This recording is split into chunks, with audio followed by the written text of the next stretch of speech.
এখন দেখো তো আমরা যে ওয়েবসাইটটা ডিজাইন করতেছি বা HTML শিখতেছি, তো এখানে একটা জিনিস আমাদের নাই। আমরা W3 স্কুলসের এই দিকে যদি তাকাই তাহলে দেখো একটা লগো দেখা যাচ্ছে, তারপর ইউটিউবে গেলে একটা লগো দেখা যাচ্ছে, ফেসবুকে গেলেও একটা লগো দেখা যায়। যে কোনো ওয়েবসাইটে আমরা যাই একটা না একটা লগো আমরা ঠিকই দেখতে পাই। বাট আমরা যে কাজ করতেছি এইখানে তো কোনো লগো নাই, গোল একটা একদম মানে নামগন্ধ ছাড়া একটা জিনিস এখানে দেখা যাচ্ছে। আমরা কিভাবে একটা ওয়েবসাইটে ফেভিকন যুক্ত করতে পারি, এই যে এখানে যে লগোটা থাকে না, একে বলা হয় ফেভিকন। এই ফেভিকনটা আমরা কিভাবে আমাদের ওয়েবসাইটে যুক্ত করব সেই জিনিসটা আমরা আজকে দেখব। তো এই জিনিসটা দেখতে হলে আমাদেরকে একটা অ্যাট্রিবিউট যুক্ত করতে হবে আমাদের ওয়েবসাইটে হেডিং অপশনে। দেখো হেডিং অপশনে, ওকে। তো আমাদের যে ফেভিকনটা, আমরা এই ফেভিকনটা কোথায় পাবো, ঠিক আছে, এটা আমাদের জানাটা খুবই দরকার। ঠিক কিনা বুঝতে পারছি তোমরা একটু জানো। তো দেখো আমরা এই ফেভিকনটা নিয়ে আসবো, একটা ফেভিকন আমরা দেব, বড়ই একটা ফেভিকন দেব, কোনো ব্যাপার না। আমাদের কোথায় দিতে হয়, ওয়েবসাইটে হেডিংয়ে, ওকে।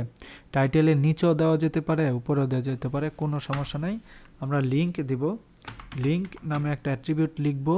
দেন দেখো এখানে লিঙ্ক লেখার পরে এখানে একটা অপশন চলে আসছে ফেভিকন, ওকে। আমরা ফেভিকনে ক্লিক করলে ফেভিকন লিখতে যা যা লাগে তার সব এখানে চলে আসছে, ওকে। আচ্ছা, তো এখানে রেফারেন্স শর্টকাট আইকন চলে আসছে। এখানে রেফারেল আইকনের নাম দিচ্ছে শর্টকাট আইকন, আমরা যা আছে তাই রাখবো, সমস্যা নাই। দেন এটার পরে আমরা দেখো এখানে স্টেপ তো দেওয়াই আছে, তাই না, স্টেপ কিন্তু দেওয়া আছে, একটু খেয়াল করলে দেখো স্টেপ দেওয়া আছে। আমরা অ্যাকচুয়ালি এখানে এই যে এই ফাঁকাটার জায়গাটাতে টাইপ করব, টাইপ লিখব, টাইপ লিখব। টাইপ লেখার পরে দেখো এখানে আমরা লিখব ইমেজ অথবা আইকন। এটা ইমেজ হইতে পারে,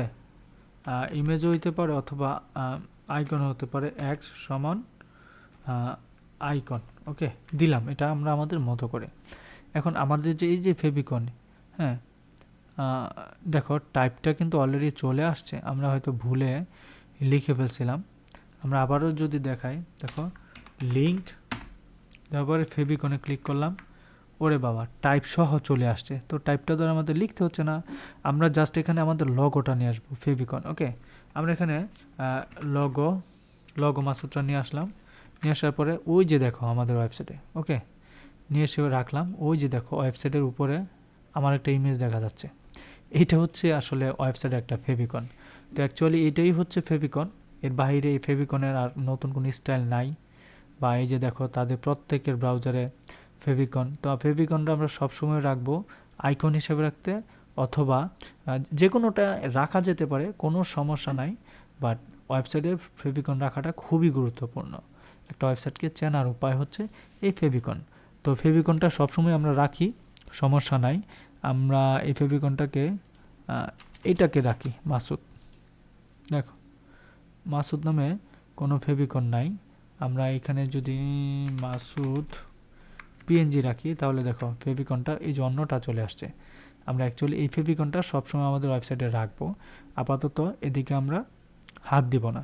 এখানে আমরা আগে কিন্তু কমেন্ট শিখেছিলাম, হ্যাঁ, ফেভিকন পার্ট কমেন্ট শিখেছিলাম। এই কমেন্টটা কিভাবে দিব আমরা আমাদের কন্ট্রোলে ধরে প্রশ্নবোধক চিহ্নতে ক্লিক করলেই দেখো ফেভিকন পার্ট চলে আসছে, এবং এই ফেভিকন পার্টটা শেষ করলে এইখানে, ওকে।